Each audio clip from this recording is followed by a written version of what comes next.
नमस्कार दर्शक बंधु मु प्रदीप आपण मानक स्वागत करुच्ची आज आउ एक नुआ भिडियो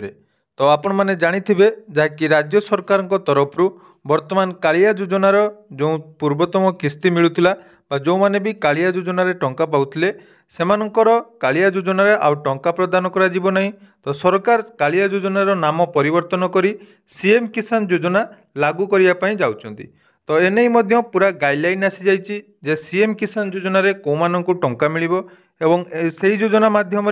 केमिति आपण माने ऑनलाइन ले आवेदन करेंगे यह कौन कौन डॉक्यूमेंट लागिबो एवं भूमिहीन मानकू केते टंका मिलिबो सेहीपरि आवेदन समय आपण मानकर राशन कार्ड नथिले कौन करेंगे केमिति आपण माने आवेदन करेंगे एने आपण मानकर बहुत सारा कमेंट थिला। तो आसतु आज भिडियो आपण मानकू एसबू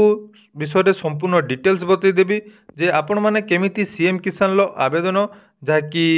सेप्टेम्बर 8 तारिख रु आरंभ होगापी जाऊँगी। तो से आवेदन समय आपण मानक पई कौन कौन डॉक्यूमेंटर आवश्यकता अच्छी एवं कौठारे आवेदन करेंगे एने संपूर्ण डिटेल्स आज भिडियो आपण माने जानिपारिबे। तेणु वीडियो को जमारू स्किप न करी प्रथम शेष पर्यंत निहाती देखिए एवं चैनल को जदि प्रथम थर विजिट करछंती वीडियो को लाइक करेंगे चैनल को सब्सक्राइब कर नथिले एबे ही सब्सक्राइब करी पाखे थिबा बेल आइकन को क्लिक करी ऑल सेट करदेवे। तो देखंतु जेहेतु कालिया योजना रे सरकार आपण मानकू 4000 टंका प्रदान करथिले एवं भूमिहीन परिवार को सरकार प्रथम थर पई 12,500 टंका देथिले। सेहीपरि जो सीएम किसान योजना लागू होईची तो सीएम किसान योजना रे को माने लाभ पाइबे एवं कौन कौन डिटेल सब अच्छी आसतु जानिबा। तो एटा देखि पारथुबे जहाँकि सीएम किसान लो जो एसओपी आस्तिला बा गाइडलाइन आस्तिला ए विषय मध्ये मु संपूर्ण डिटेल्स आपण मानकू कहि रहितली एवं वर्तमान जो अपडेट टी रहिची देखंतु सीएम किसान योजना रे आपण माने पूर्वरु जेमिति कालिया योजना रे क्षुद्र एवं नाममात्र चाषी को वार्षिक सरकार तरफ 4000 टंका प्रदान करा जाउथला। तो सही भली भाव में सीएम किसान योजना रे वर्तमान सरकार जहाँकि 4000 टंका प्रदान करेंगे एवं जो माने पीएम किसान योजना रे मध्य सामिल होना सरकार सेमानकु खूब जल्दी सीएम किसान सहित पीएम किसान योजना रे मध्य 6000 अर्थात वार्षिक आपण मानकु 10,000 टंका मिलवाई जाउची एवं विशेषकर आपण मानकर जो कमेंट थिला जे भूमिहीन मानकु एथिरे सामिल करा जिवो कि नहीं। तो देखंतु एने सरकार गोटे बहुत बड़ अपडेट देइचंती। तो भूमिहीन मानकु सरकार एथिरे 12,500 टंका प्रत्येक वर्ष देबे। तो आपण माने जानिथिबे जो मानक पाखरे चाष जमी नाही तो से माने पीएम किसान योजनार लाभ पाई पारंती नाही। तेणु जो माने भी पीएम किसान योजना रे लाभ पाउनांती सेमानंकु सरकार तरफ सीएम किसान योजना रे 12,500 टंका प्रदान करा जिवो। सेहीपरि जो माने कालिया योजना रे पूर्वरु टंका पाउथिले सेमानंकु एई सीएम किसान योजना रे निहाटी अंतर्भुक्त करा जिवो। ता पई देखंतु एलिजिबल क्राइटेरिया जहाँकि आपण मानकर रहिछि। तो आपण माने स्मॉल एवं मार्जिनाल फार्मर हेतिबे किंबा लैंडलेस एग्रीकल्चर जदि आपण मानकर थिबो बा आपण माने लैंडलेस आपणकर भूमिहीन एवं आपण माने चाष करी अन्य जमी रे जदि चलुचंती बा भागचाषी बोली आमे जो मानकु कहूचु सेथिरे सरकार सहाय्य करिवे एवं एथिरे जो मु सीएम किसान योजना रे आवेदन करिवे तांको पई मध्य गाइडलाइन रहिछि। देखंतु जदि आपण मानकर 18 वर्ष रु कम अच्छी ताले आपण मानकु एथिरे शामिल करा जिवो नहीं एवं एप्लिकेंट मानकर नाम जदि आपण मानकर नाम आधार कार्ड सहित मैच कर नथिबो तेणु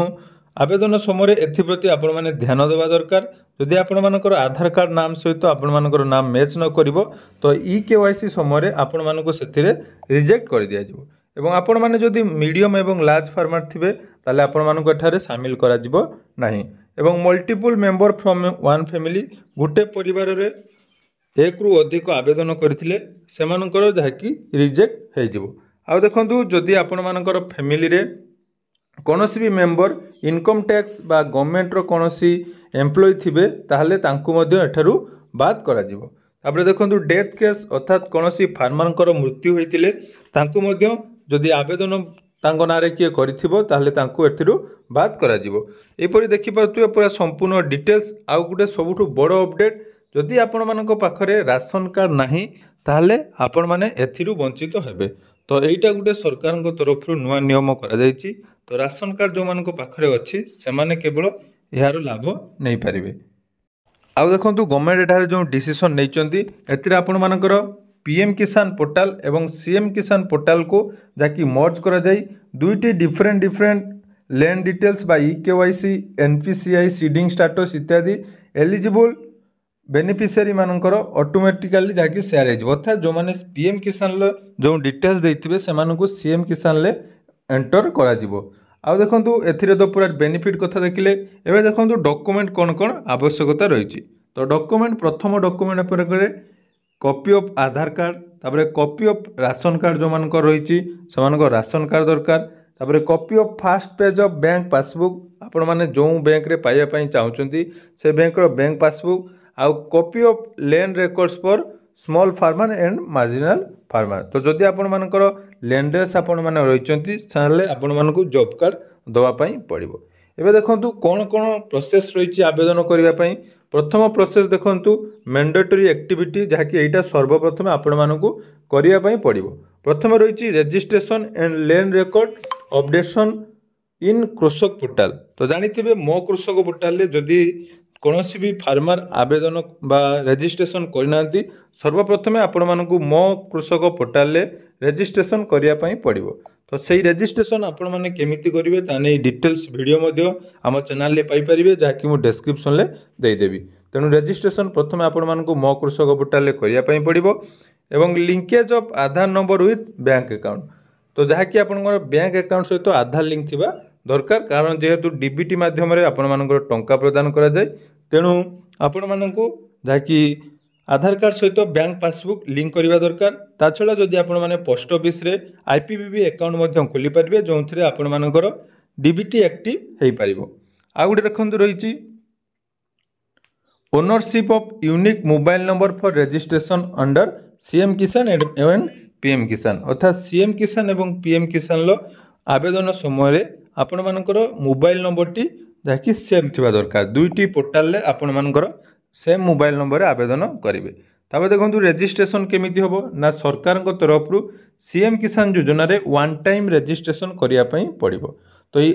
रजिस्ट्रेशन आपण मानक पई गुटे निहाती स्पेशल पोर्टाल आसीबो से पोर्टाल ले आपण माने आवेदन करि पारिबे ता online grievance portal cell remain open throughout the year अर्थात जहाँकि पूर्वर आपण माने जानिथिबे कालिया योजना रे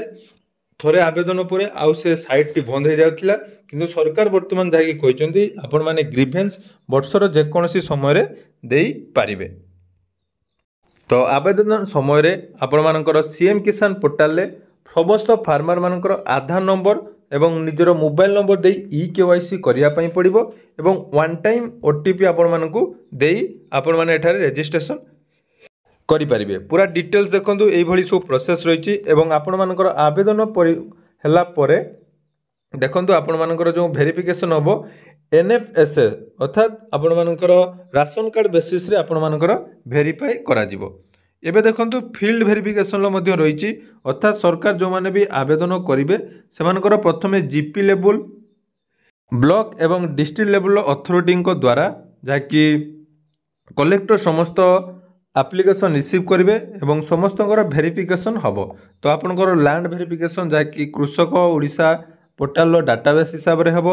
या छड़ा इन केस ऑफ VAW जो मैंने रही अथॉरिटी से एप्लिकेंट सबमिट है डॉक्यूमेंट तांकर फील्ड वेरिफिकेशन करेंगे बोली एने अपडेट रही तेणु जिते बड़े भी आवेदन रहा पूरा सिंपल प्रोसेस रमिति आपण मैंने आवेदन करेंगे जहाँकि